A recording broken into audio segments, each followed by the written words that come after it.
कि मैंने दुकानदार से कहा एक अच्छी सी कैंची दिखाइए। वो बोला किस काम के लिए चाहिए पहले ये तो बताइए। मैंने काम क्या, कैंची से कहीं कोई खिचड़ी पकाई जाती है? कैंची तो कैंची सिर्फ काटने के काम आती है। दुकानदार बोला भाई साहब आप बिल्कुल ठीक फरमाते हैं, लेकिन काम के आधार पर कैंची के आकार प्रकार बदल जाते हैं। मसलन एक छोटी सी कैंची सिर्फ दाढ़ी मूछे छाटने के काम आती है। उससे बड़ी एक दांतुईदार कैंची झगड़ीले बाल काटने काम आती है। और उससे बड़ी इस कैंची से टेलर अपने ग्राहकों की जेबें और गला काटता है। और उससे बड़ी इस कैंची से माली बेतरतीब फैली डालियों को छाटता है। भाई साहब इसके अलावा भी होती है कैंची जो इस देश की वीआईपीज की शान को बढ़ाती है। चांदी सी चमचमाती है छोटी सी कैंची सिर्फ उद्घाटन का फीता काटने काम आती है। अब देखो सुनना, चांदी से चमचमाती है छोटी सी कैंची सिर्फ उद्घाटन का फीता काटने काम आती है। दुकानदार बोला भाई साहब इसके अलावा भी होती है कैंची जो इस देश के तमाम धर्म गुरुओं और नेताओं की जबान पर रहती है। जनता उसे कैंची नहीं, कहीं भाषा, कहीं क्षेत्र, कहीं धर्म, कहीं वोट तो कहीं राजनीति कहती है। वाह, अच्छी फल तालियां आई, आनंद आया। जनता उसे कैंची नहीं, कहीं भाषा, कहीं धर्म, कहीं क्षेत्र, कहीं राजनीति कहती है। इसी कैंची से विरोधियों की सेहत को छाटा जाता है और इसी कैंची से आदमी को आदमी से काटा जाता है। इसी कैंची से आदमी को काटा जाता है। और कुछ लोग इसी कैंची से अपना पेट पाटते हैं। और भाई साहब इससे भी काम न चले तो इसी कैंची से देश बांटते हैं। तो मैंने कहा दुकानदार अब कैंचियों के बारे में ज्यादा मत बता, इस कैंची को भी काटने वाली कोई कैंची हो तो दिखा। तो दुकानदार बोला भाई साहब ऐसी कैंची के बारे में मुझसे कुछ मत बोलिए।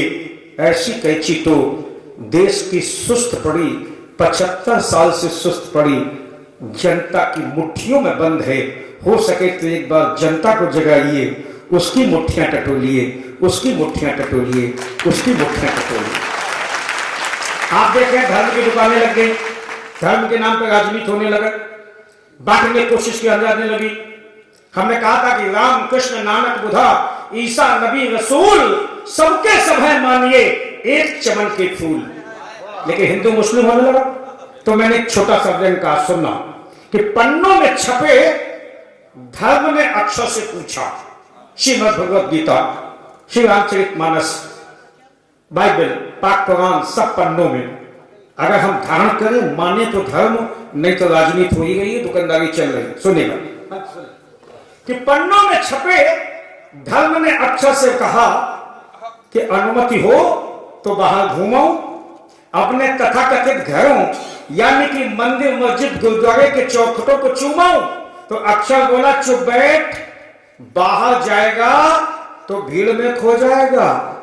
अक्षर बोला चुप बैठ, बाहर जाएगा तो भीड़ में खो जाएगा। लोग सत्ता पाने के लिए करवाएंगे दंगे, बदनाम तू हो जाएगा। तब से धर्म अपनी ही सुरक्षा में कुछ अधिक ही मुस्तैद है। चुपचाप सांस रोके किताबों में कैद है। एक अंतिम कविता पढ़ता हूं। तमाम सारे देशों में कविता पढ़ने का मौका मिला, जाने का मौका मिला, और हमने देखा कि वहां हमारे हिंदुस्तानी सर उठा के बड़ी ऊंचाई सर उठा के खड़े स्वाभिमान के साथ जी रहे, भारत का नाम कर रहे हैं।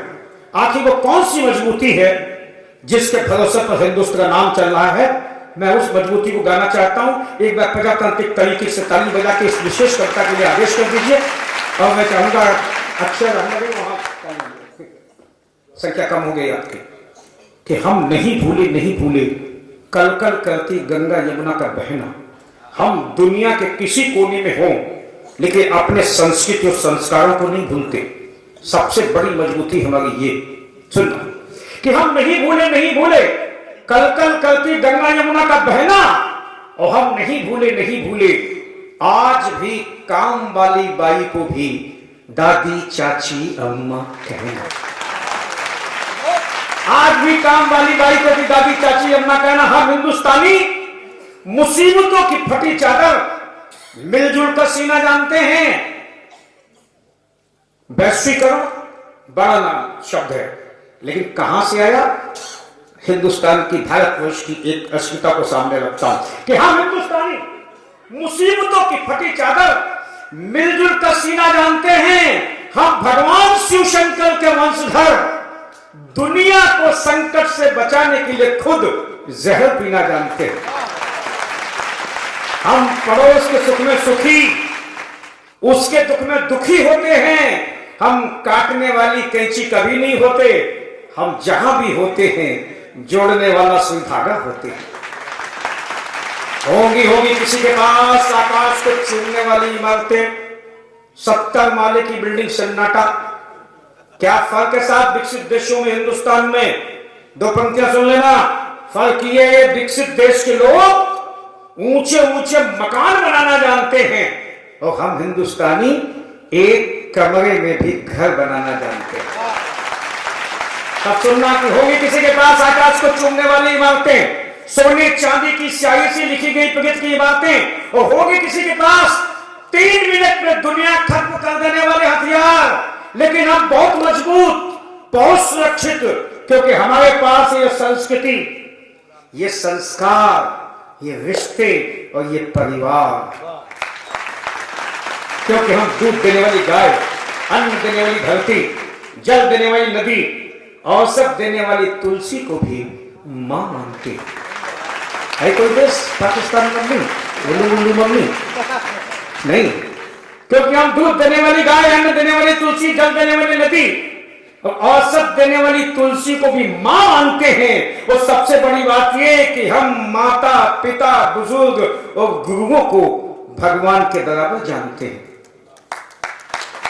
भगवान के बराबर जानते हैं। अंतिम टुकड़ा सुनना, इसलिए मजबूत, बहुत अच्छी पंक्तियां सैनिकों को लेके शेष भाई ने पढ़ी। मैं इस अनंत आकाश में शहीदों की आत्माएं जहां कहीं विकसित हो गई हूं, आज तक के महोत्सव की ओर से श्रद्धांजलि भेजता हूं। आप साथ देना। हमारा देश इसलिए मजबूत क्योंकि हमारे सैनिक सीमा पर अकेले नहीं लड़ते। कौन कौन लड़ता है, अपनी भूमिका तलाशना। मैंने कहा हमारे सैनिक सीमा पर अकेले नहीं लड़ते, उनके साथ बहन की राखी, भाई की भुजाएं, माँ का आंचल, पिता की पगड़ी, दादी की दुआएं, बाबा का बेट, बच्चों की किलकारियां और पत्नी के सिंदूर के साथ साथ पूरा देश लड़ता है।